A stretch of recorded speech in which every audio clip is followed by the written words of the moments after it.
The Nine of Wands, Strength, has a strong influence of the moon upon it, something that we can see quite prominently upon this Thoth card. On the Rider-Waite deck we can see something quite different. Our character appears to have come through a battle or a conflict of some kind, and they've got some damage to them, such as you can see through this bandage upon their head.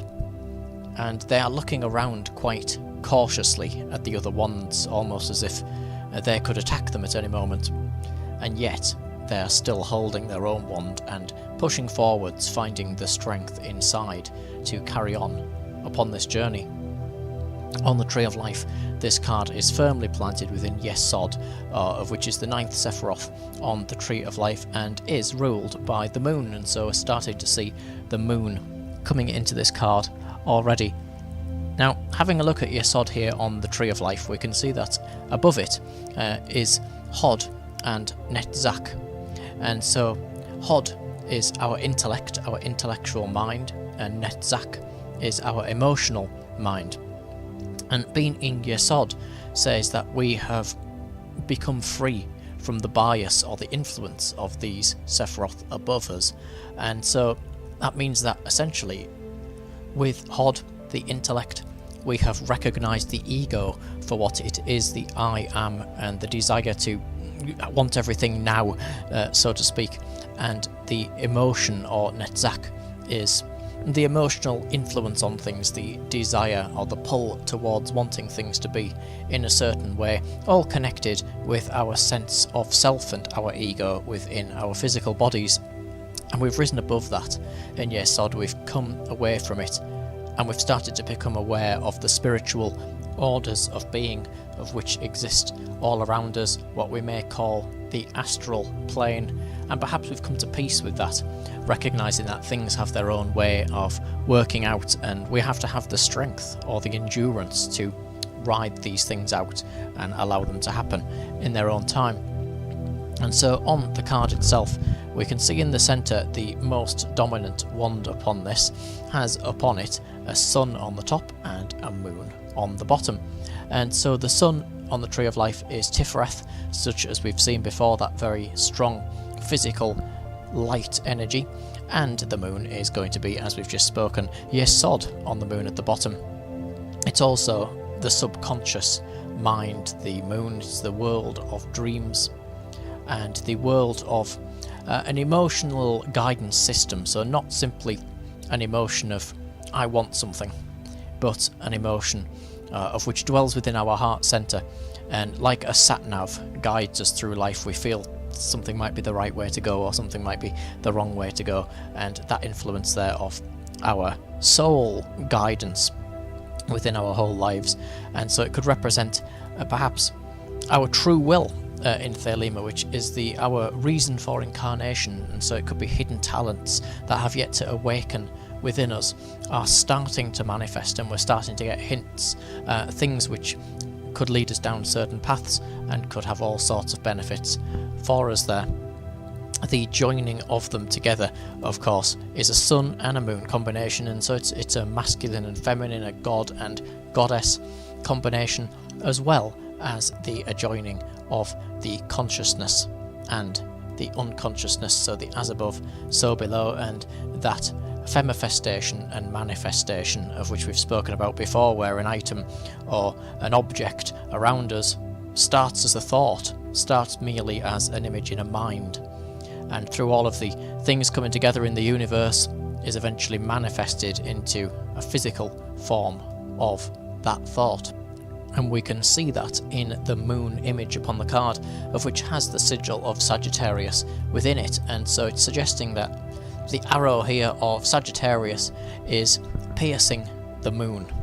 It's going deep into our subconscious mind, and it's saying, here is a channel into your subconscious. Grab hold of that willpower and use that willpower to find those strengths, find those talents, and go towards them and seek them out, because that is where you're going to find your strength to actually come through these situations.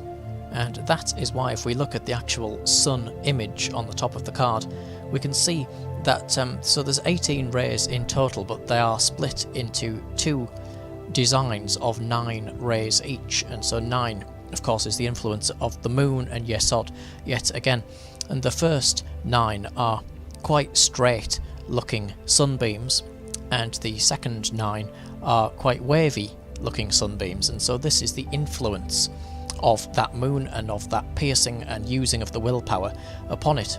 We're starting to make things move by putting our willpower into it. We can actually see here magic starting to occur, and magic of course is described by Crowley as the science and art of causing change to occur in conformity with will. And so we're starting to make things move, and unlike some of the previous cards where it happens straight away in an instant, this type of change is going to take time. We have to wait for everything to start joining up and coming together before things actually come into manifestation, and so we need that strength and that endurance to allow them to happen. The arrows themselves are actually red, and so we can see all these arrows, which of course are Sagittarius, and Sagittarius is a fire sign, and more importantly is a mutable sign, so it's a mutable fire, which means that the fire traits within this Sagittarius element spread out and flow, and therefore are subject to change and different movements, like what we've seen with the sun image again.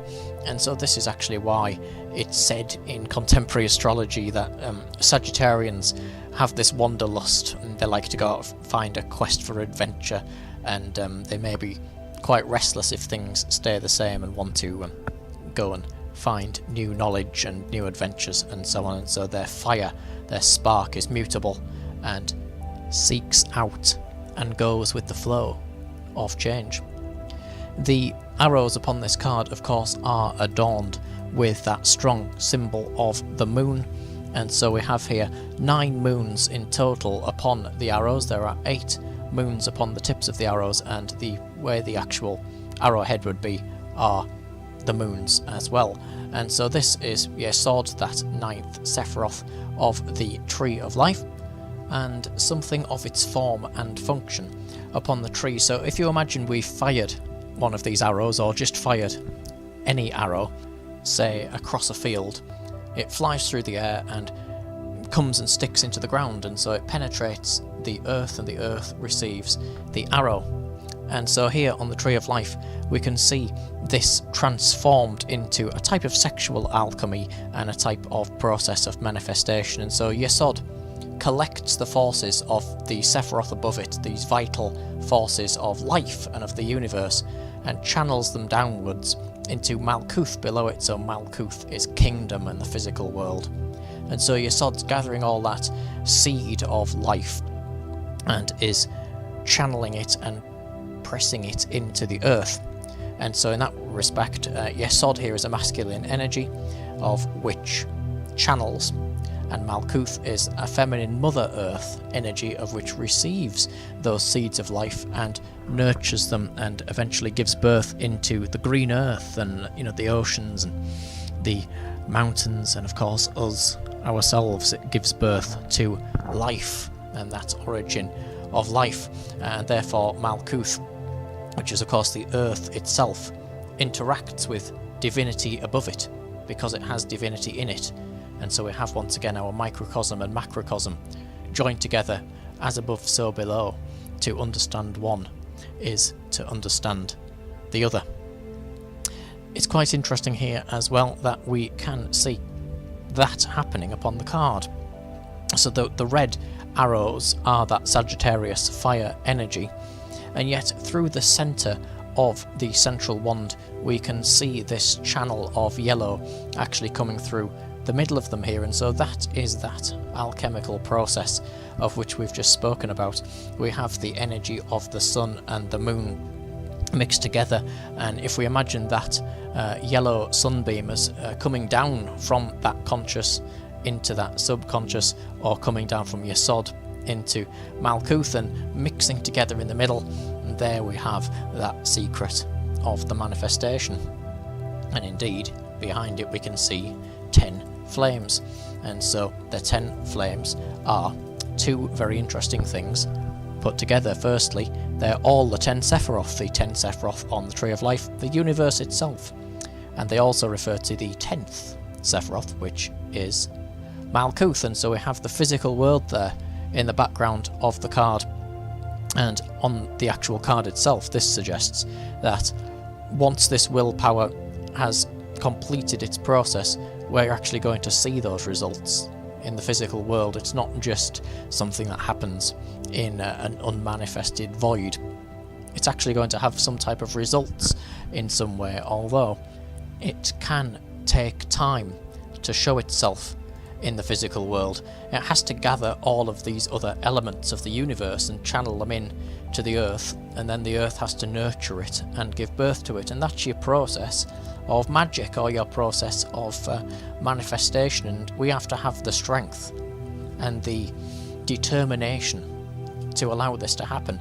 We can't just say, oh, I want to manifest whatever it is, and expect it to be waiting outside the door for us in a minute. We have to have the endurance to allow the universe to gather its forces together and allow it to happen. It's the art of allowing, and so to draw this card is saying that you have to stand your ground, and sometimes things are going to look almost as if they're not working out. There's going to be situations where you think, you know, how am I going to get through this?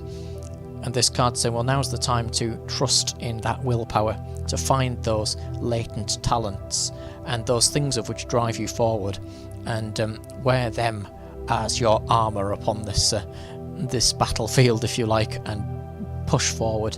Find that strength deep within yourself, perhaps even a strength that you didn't know that you would even have. And by doing that, it will allow you to gather up balance and peace and harmony, so that when all these things are channeled through, you will have overcome the challenge, you will have come out at the other side, and all of that seed of life will have been born into something wonderful, such as the sun coming out after the storm, such as us coming out of a time of doubt and a time of torment perhaps, and then having a great pride in having reached our goal and having finally seen things come into fruition.